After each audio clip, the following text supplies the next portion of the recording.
salam sejahtera bagi kita semua. Bertemu lagi dengan saya Yudi Gamiarsi dalam program Renungan Sahabat.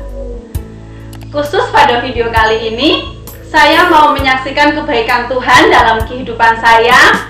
Bagaimana Tuhan sudah menolong saya sehingga saya bisa menyelesaikan kuliah S1 di STT Cianjur sambil jualan jamu.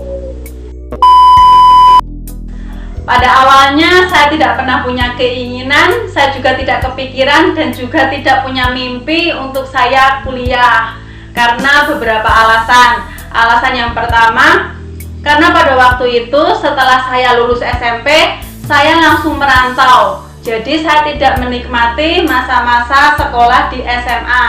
Terus alasan yang kedua, karena saya berasal dari keluarga sederhana, orang tua saya petani. Jadi saya tidak mungkin meminta orang tua saya untuk membiayai saya kuliah. Dan alasan yang ketiga, karena pada waktu itu saya tidak ngerti sama sekali tentang komputer. Jadi karena beberapa alasan itulah, kalau ada temen yang ngasih saya saran, ngasih masukan kepada saya untuk saya kuliah, saya selalu anggap itu angin lalu. Karena bagi saya pada waktu itu adalah hal yang tidak mungkin. Nah, singkat cerita, setelah saya lulus SMP, saya kan langsung merantau. Saya merantau dari kota ke kota dan akhirnya saya sekolah Alkitab. Dan setelah saya sekolah Alkitab, saya langsung praktek di Pontianak. Dan pada saat di Pontianak lah, di situ Tuhan buka jalan untuk saya ambil kejar paket C.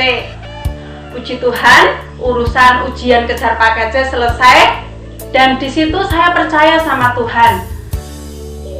Tuhan sudah membukakan jalan untuk saya kejar paket C. Saya percaya Tuhan tidak berhenti hanya sampai di situ. Terus saya berdoa sama Tuhan dan dengan pimpinan Tuhan, saya mengambil keputusan untuk saya kuliah sambil bekerja. Bagi saya, keputusan untuk saya kuliah sambil bekerja itu adalah keputusan yang ekstrim. Kenapa? Yaitu alasan yang pertama, karena untuk kuliah kan butuh banyak biaya. Dan pada waktu itu saya tidak punya biaya untuk saya kuliah. Memang saya punya rencana untuk saya sambil bekerja. Tapi kan waktu itu saya belum tahu saya mau kerja apa dan pendapatan saya nanti berapa, cukup atau enggak untuk biaya kuliah saya, untuk biaya kehidupan saya sehari-hari. Waktu itu kan saya belum tahu. Dan yang kedua, seperti yang sudah saya sampaikan di atas, bahwa saya nggak ngerti sama sekali tentang komputer. Padahal untuk tugas-tugas kuliah kan semua harus dikerjakan dengan laptop. Tapi waktu itu saya percaya bahwa Tuhan yang sudah menolong saya untuk saya ujian kejar paket C, Tuhan juga pasti menolong saya untuk saya kuliah. Makanya pikiran-pikiran negatif, ketakutan, kekhawatiran itu tidak menguasai saya. Karena saya percaya Tuhan yang sudah memulai semuanya, Tuhan juga yang akan menyelesaikan semuanya dengan sempurna. Nah, singkat cerita, dengan pimpinan Tuhan juga saya memutuskan untuk saya kuliah di STT Cianjur sambil kerja di Sukabumi. Saya memutuskan untuk kuliah di STT Cianjur sambil bekerja di Sukabumi karena kan Cianjur dengan Sukabumi itu jaraknya tidak jauh. Dan waktu itu saya juga punya kakak yang kerja di Sukabumi. Saya kan kuliah di STT Cianjur mau ambil yang semi reguler, yaitu 1 minggu berada di kampus kuliah dan 3 minggu bisa di luar kampus. Makanya pikiran saya waktu itu, saya nanti 1 minggu kuliah dan 3 minggu bisa bekerja di Sukabumi. Dan singkat cerita nih ya, setelah saya sampai di Sukabumi, saya bingung nih, saya mau kerja apa. Saya berdoa sama Tuhan, Tuhan saya harus bekerja apa ini Tuhan. Akhirnya saya mencoba untuk melamar kerja di PT. Tetapi beberapa PT yang saya masukin lamaran ternyata tidak ada yang menerima saya. Karena saya cuma bisa bekerja selama 3 minggu. Nah, setelah itu ada saudara saya yang ngasih saya masukan, ya udah kalau begitu kamu jualan bubur saja. Benar, saya mencoba untuk memasak bubur. Setelah saya masak bubur dan bubur itu matang, ternyata bubur saya sangit dan tidak layak dijual. Makanya saya nggak jadi jualan bubur.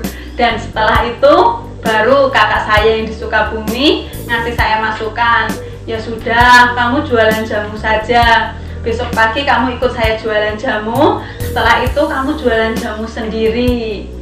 Dan benar, saya mengikuti saran kakak saya. Saya ikut kakak saya jualan jamu dulu. Setelah itu saya jualan jamu sendiri. Dan hari pertama saya jualan jamu itu saya dapat 84.000.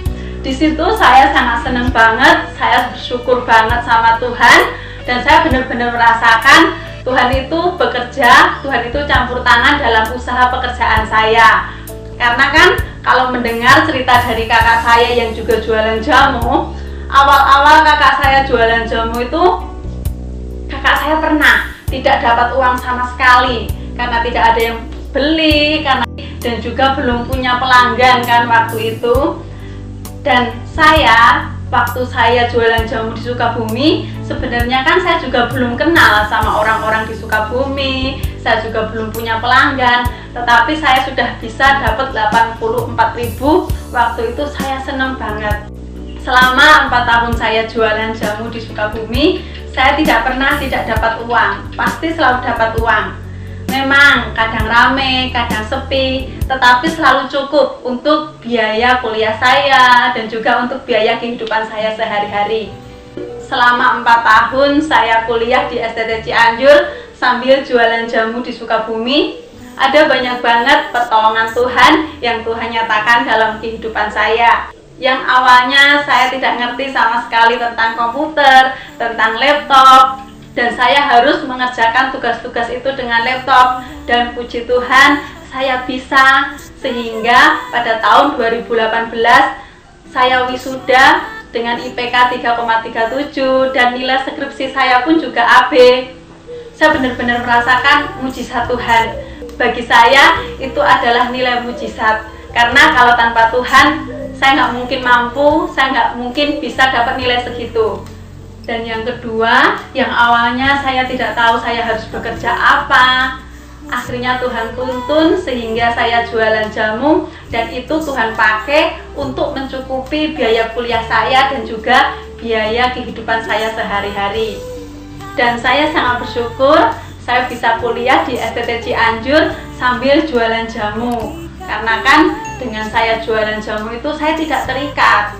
Saya pulang kerja itu jam 12, jam 1 itu sudah sampai rumah.